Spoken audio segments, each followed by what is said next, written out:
தினங்கள் அப்படிங்கிறது இன்னைக்கு அதிகரிச்சிருச்சு. அதுக்கு காரணம் என்ன அப்படின்னா, எதையாவது பொருட்களை விற்கணும் அப்படிங்கிறதுக்காக பல தினங்களை கம்பெனிக்காரங்களே கண்டுபிடிச்சிருப்பாங்க. வேட்டிகள் தினம், சேலை தினம், இது மாதிரி பல தினங்கள் இருக்கு. நீங்க புதுசு புதுசா கொஞ்ச நாள் கழிச்சு லட்டு தினம்னு ஒண்ணு கண்டுபிடிப்பாங்க. ஒரு கம்பெனிக்காரன் புதுசா லட்டு கண்டுபிடிச்சானா லட்டு தினம்னு ஒண்ணு கண்டுபிடிப்பாங்க. அதே மாதிரி நீங்க போகும்போது சைக்கிள் தினம்னு ஒண்ணு கண்டுபிடிப்பாங்க. ஒரு கம்பெனிக்காரன் பேட்டரி சைக்கிள் போட்டா அப்படின்னா அதை விற்கிறதுக்கு சைக்கிள் தினம் அப்படின்னு கண்டுபிடிப்பாங்க. இன்னும் கொஞ்ச நாள் கழிச்சு பாருங்க, சாப்பாட்டு தினம்னு ஒரு தினம் வரும். இந்த தினங்கள்லாம் எதுக்கு அப்படின்னா உங்களை மகிழ்விக்கிறதுக்கல்ல, கம்பெனிக்கான பொருட்களை விற்பனை செய்வதற்கான ஒரு ஏற்பாடு. ஆனா அதே நேரத்தில் மகளிர் தினம் அப்படிங்கிறது 365 நாட்களில் மகளிர் தினம் என்பது முழுக்க முழுக்க மிக முக்கியமான தினம்.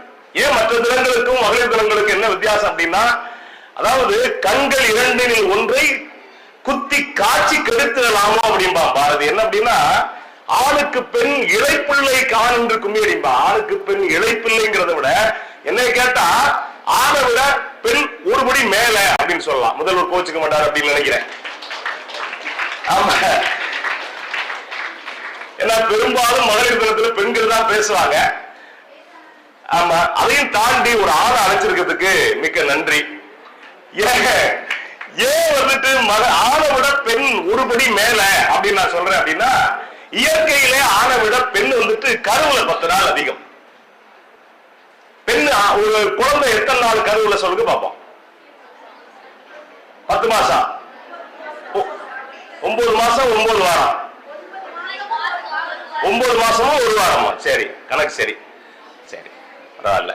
படிச்ச இடத்துல பேசுறேன்னு நான் நம்புறேன். 10 நாள் ஒரு பெண் அதிகம். நீங்க சொல்லும் போது சொல்லுங்க, எந்த ஆள் வீட்டுக்காரனா இருந்தாலும் சொல்லுவீங்க, அது வேற. சொல்றேன், வீட்டுக்காரனாவே இருந்தாலும் உன்னை விட நான் பெரிய ஆளுப்பா, 10 நாள் நான் கருவுல கூடுதல உட்கார்ந்து இருக்கேன் அப்படின்னு நீங்க தைரியமா சொல்லலாம். இந்த 10 நாள் ஒரு பெண் கருவுல இருக்கிறது அப்படிங்கிறது ஏறத்தாழ 3 ஆண்டுகள் வெளி உலகத்துல ஒரு ஆண் தன்னுடைய அனுபவங்களை பகிர்ந்துக்கிறதுக்கு சமமானது. அப்ப இயற்கையிலே பெண்கள் மிக வலிமையானவங்க. இன்னும் சொல்ல போனா, பெண் நீங்க கவனிச்சு பாருங்களேன், பொதுவாகவே ஒரு பெண்ணை திருமணம் செய்யும் போது பெண்ணுக்கு 6 மாசம் கூடுதலா இருந்தாலே ஒத்துக்க மாட்டாங்க. அதை தாண்டி இருக்கு. நீங்க நபிகள் பெருமானாருக்கும் கதீஜாவுக்கும் வயசு ஏகப்பட்ட வேறுபாடு உண்டு. அதே மாதிரி ஆமா, இப்படி ஒரு பெரிய லிஸ்டே போடலாம். அது வந்து ஒரு ரொம்ப குறைவு.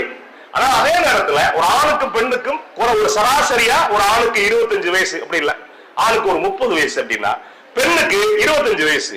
ஒரு 5 ஆண்டுகள் ஒரு ஆணுக்கும் பெண்ணுக்குமான திருமணத்துல வித்தியாசத்துலதான் தேதி குறிப்பாங்க.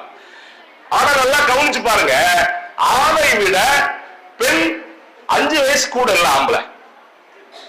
ஊர் சுத்தி இதே கேட்பா, எல்லாருக்கிட்டையும் கேட்டுட்டு கடைசியில் ஒரு ஆள்கிட்ட கேட்பா. அது யார் தெரியுமா? மனைவி. அதுக்கு 2 காரணம் இருக்கு. மனைவி கிட்ட ஐடியா கேட்காம வெளியில போனான்னா நிம்மதியா வீட்டுக்கு வர முடியாது, அது வேற.